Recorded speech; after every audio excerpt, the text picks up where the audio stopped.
Robby, tulala ka yata. Nakita ko si Gwen. Si Gwen Crisanto.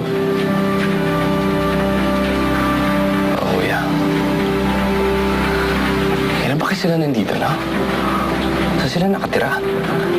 Eh, di ba binenta nila yung bahay nila, no? Baka bumili ng bago. O yan, nakakala Ringo. Asa na yung mag-ina mo? Pagod? Ay, Frank, tulog si Baby Michael. Ang mag-ina na pagod. Knew it. Wow! Diyos ko, dami-dami pagkain ni Rick.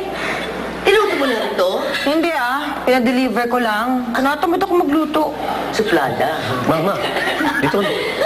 Halika na, So, anong balak niyo? Saan kayo mag-stay? Check-in kami sa hotel bukas. Check-in pa? For 2 weeks lang? Sayang naman ang pera. Dito na lang. Okay lang naman, pinaready ko na yung guest room.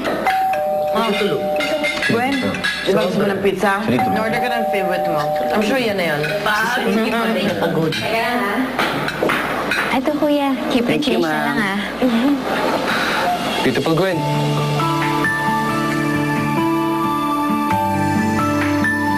Pagkat mahal kita, walang iba.